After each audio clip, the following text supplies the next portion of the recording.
हालैको मेटा एनालाइसिसमा के देखिएको छ भने फाइबरयुक्त खानेकुराहरू धेरै मात्रामा खायो भने त्यसले चाहिँ पाइल्सको फर्स्ट स्टेप, सेकेन्ड स्टेप र नन थ्रोम्बोज टाइपको एक्सटर्नल हेमोरोइडमा लगभग 50% ले चाहिँ ब्लिडिङ हुने अथवा सुन्निने हुने क्रमलाई कम गराएको देखिएको छ।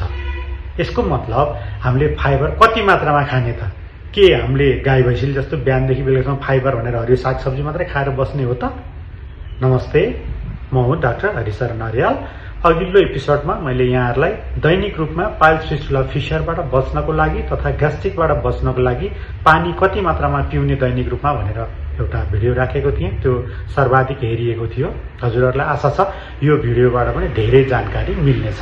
त्यो हुनाले गर्दा आउनुहोस् आजको यसमा हामीले कसरी फाइबर कति खाने भन्ने कुरा जानिराखौँ। फाइबर चाहिँ नर्मल्ली 50% सिम्टम कम हुने हुनाले फाइबरमा हामीले हरियो सागसब्जी अथवा तपाईको अहिले बजारमा पाइने टाइपको ड्राई टाइपको जसलाई पानीमा हामीले भिजाएर खान्छौँ त्यस्तो टाइपको इसाबगोलको भुसीहरू लिन सक्छौँ, अथवा हामीले मुला लिन सक्छौँ, हैन, काँक्रो लिन सक्छौँ, स्पाइनेच सागहरू लिन सक्छौँ, हैन, चिया सिडहरू नै पनि लिन सक्छौँ, जुन चाहिँ हाम्रो बडीमा धेरै मात्रामा एब्जर्ब नभइकन त्यसले चाहिँ स्टुललाई बल्क बनाउनलाई हेल्प गरोस्, दिशालाई बल्क बनाउन प्लस दिशालाई चाहिँ सजिलोसँग चिप्लो भएर निक्लिनलाई हेल्प गरोस्, त्यस्ता टाइपका कुराहरूलाई चाहिँ हामीले फाइब्रस डाइट अन्तर्गत राख्छौँ। त्यो चाहिँ नर्मल्ली भनिएको छ केटा मान्छेहरूको हकमा दैनिक 38 ग्राम र केटी मान्छेहरूको यानि कि आइमाईहरूको हकमा नर्मल्ली 28 ग्राम भनेर भनिएको छ।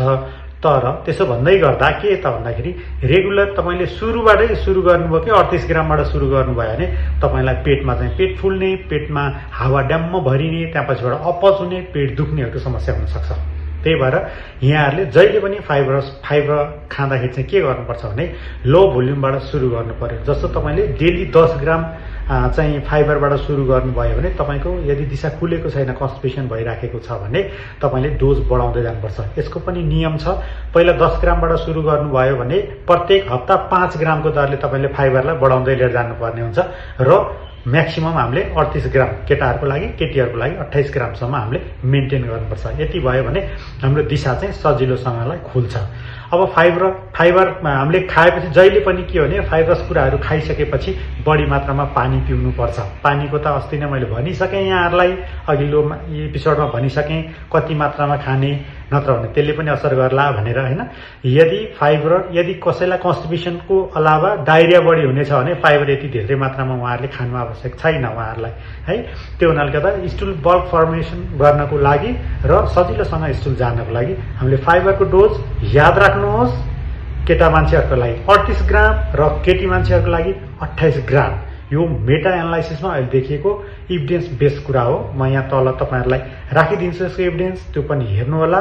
यस्तै अरू पनि जानकारीको लागि फलो गर्न नबिर्सिनु होला र शेयर गर्न पनि नभुल्नु होला। हस्, धन्यवाद, नमस्ते।